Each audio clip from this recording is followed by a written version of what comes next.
নিজে কোনো তদন্ত কৰা নাই, এইটো এটা ডাঙৰ সংস্থা অসমৰ CID, তেওঁলোকে এইটো দাখিল কৰিছে।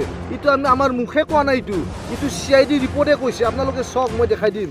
এইটো কাগজত চাওক, কি স্পষ্টকৈ আছে, তাতে লিখা আছে to the director welfare tribes and backward class Assam Rukmini Nagar. আৰু এইটো তদন্ত কৰিছে আমাৰ কোনে তদন্ত কৰিছে? চব ইন্সপেক্টৰ যাদুৰাম মালাকৰ, তেওঁ তদন্ত কৰি সেইটো দাখিল কৰিছে।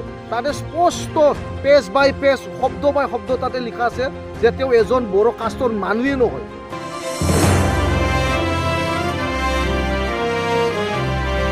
এটা নিউজত বাৰ্তা নটিছ, তাতে সাংসদ নৱশৰণীয়া MP ডাঙৰীয়া এটা কথা কৈছে, ন্যায়ালয়ে নাজানে কোনো কাৰণতে ফেক ST নহয় বুলি।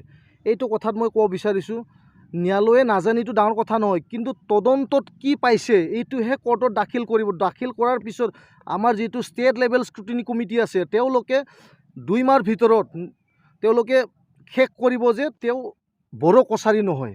কাৰণ অলৰেডি CID তাতে অলৰেডি দাখিল কৰিছে যে তেওঁ বড়োৱে নহয়। কাৰণ ৰিপৰ্ট আছে CIDৰ, আমাৰ হাতত ইয়াতে ৰিপৰ্ট আছে। তাতে 11 নম্বৰৰ CID দফাত আছে যে তেওঁৰ দেউতাই যিহেতু আৰ্মি আছিলে, এক্স আৰ্মি, তাতে in the certificate issued by commanding officer of Assam regimental centre Shillong entitled certificate of discharge of transfer of reserve and recommendation of civil employment dated 15 November 1980, the name of Shri Nava Kumar Charania father was written as Naik Lokhikanta Das, son of late Selaram Das, and his class was written as Assamese and subclass as Das. গতিকে তাতে আমি স্পষ্ট যে তেওঁ এজন বড়ো নহয়। কাৰণ বায়'লজিকেলি যদি আমি চাওঁ, বায়'লজিকেলি আমি যিজন মানুহে বড়োৰ পেটৰ পৰা 9 মাহ নিজৰ মাতৃৰ গৰ্ভৰ পৰা জন্ম হৈছে, প্ৰকৃততে তেওঁ কোনো দিন নিজৰ মাতৃৰ ভাষা বা নিজৰ মাতৃৰ সৈতে তেওঁ কোনো দিন বেয়া ভাষা বা যেনে অনা বড়ো শব্দ তেওঁলোক ব্যৱহাৰ নকৰে। ইয়াৰ কাৰণে আমি জেনেৰেলি আমি এজিউম কৰিব পাৰে তেওঁ এজন একে টোটেলি এণ্টি বড়ো। কাৰণ তেওঁ বড়ো হৈ কিনি অবড়ো সদায় মাত মাতি থাকে। মাত মাতাটো ডাঙৰ কথা নহয়, কিন্তু হি ইজ এ ৰেচিষ্ট। কাৰণ কিয় তেওঁ যিজন জন্মদাতা অবড়ো, তেওঁ নেতৃত্ব তেওঁৱে আছিল।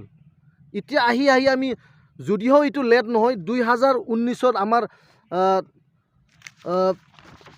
জনকলাল ছাৰ এটা লেক আবেদন দিছিল। তাতে লেক আবেদনত তাতে স্পষ্ট হ'ল যে ডাইৰেকশ্যন দিয়া হৈছে উইদিন 2 months এইটো শেষ কৰিব লাগে।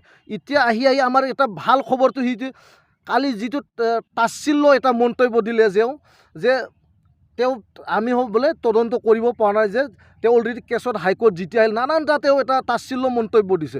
কিন্তু সেইটো কেইদিনমানৰ কাৰণে, যেতিয়া 2 মাহৰ পিছত যেতিয়া ফাইনেল, যেতিয়া বৰ্তমান যিটো প্ৰতিবেদন দাখিল কৰিছে CIDয়ে, যিটো আমি ৰিপৰ্টত পাইছোঁ, এইটো চাৰ্টিফাইড কপি। এইটো আমি কোনো কাৰোবাৰ মুখৰ পৰা কাৰোবাৰ CID কৰি আমি নিজে কোনো তদন্ত কৰা নাই। এইটো এটা ডাঙৰ সংস্থা অসমৰ CID, তেওঁলোকে এইটো দাখিল কৰিছে। এইটো আমি আমাৰ মুখে কোৱা নাই, এইটো CID ৰিপৰ্টে কৈছে। আপোনালোকে চাওক, মই দেখাই দিম। এইটো কাগজত চাওক, কি স্পষ্টকৈ আছে, তাতে লিখা আছে to the director welfare tribes and backward class Assam Rukmini Nagar. আৰু এইটো তদন্ত কৰিছে আমাৰ কোনে তদন্ত কৰিছে? চব ইন্সপেক্টৰ যাদুৰাম মালাকৰ, তেওঁ তদন্ত কৰি সেইটো দাখিল কৰিছে। তাতে স্পষ্ট পেজ বাই পেজ, শব্দ বাই শব্দ তাতে লিখা আছে যে তেওঁ এজন বড়ো কাষ্টৰ মানুহেই নহয়। গতিকে সেইটো আমি কোনোবা জনকলাল বা কোনোবা নিজৰ পকেটৰ কাৰণে, নেতা হোৱাৰ কাৰণে কোনোবা পইচা তুলি কালি আজি সাংবাদিক মেল কৰিছে।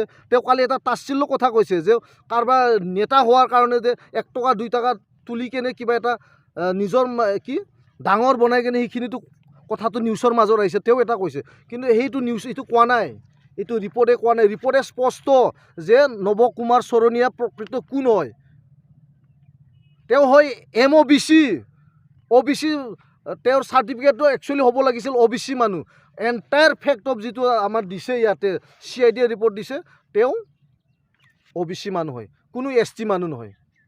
সেইখিনিয়ে 2 মাহৰ পিছত যেতিয়া ফাইনেল যেতিয়া ৰিপৰ্টটো দিব আমাৰ ষ্টেট লেভেল স্ক্ৰুটিনি কমিটিয়ে, এতিয়া আমাক মাত্ৰ এটা দিব লাগে যে ফাইনেল যিটো ৰিপৰ্ট, সেই ৰিপৰ্টটো হ'ল যে proceeding is completed and we are just ৱেইটিং ফৰ দ্য অৰ্ডাৰ, যে কেতিয়া তেওঁ কাষ্ট চাৰ্টিফিকেট কেঞ্চেল কৰিব। এতিয়া আমাৰ সেইটোৱে, তেওঁ কাষ্ট চাৰ্টিফিকেটটো কেতিয়া কেঞ্চেল কৰিব সেইটোৱে বৰ্তমান বড়ো ৰাইজে অপেক্ষা কৰি আছে। আমি কোনবা দাস কোন শৰণীয়া কোন আমি কোনো কাষ্ট বা কোনো মানুহ বা কোনো জাতিৰ লগত আমাৰ একো প্ৰব্লেম নাই, কিন্তু প্ৰব্লেম হৈছে যে ইমান ডাঙৰ এটা পষ্ট সাংসদ, তেওঁ এজন সাংসদ ভুৱা তেওঁ চাৰ্টিফিকেট লৈ তেওঁ এটা MP হৈছে 9 বছৰৰ কাৰণে তেওঁ এতিয়া বৰ্তমান আহি 9 বছৰ হ'ব মোটামুটি তেওঁ ভুৱা চাৰ্টিফিকেট লৈ তেওঁ ST বড়ো কছাৰী বুলি তেওঁ এতিয়া বৰ্তমান সাংসদ হৈ আছে। গতিকে আমি কেইদিনমান পিছত আমি গম পাম যে তেওঁ সঁচাকৈ বড়ো হয় না তেওঁ অনাবড়ো হয়।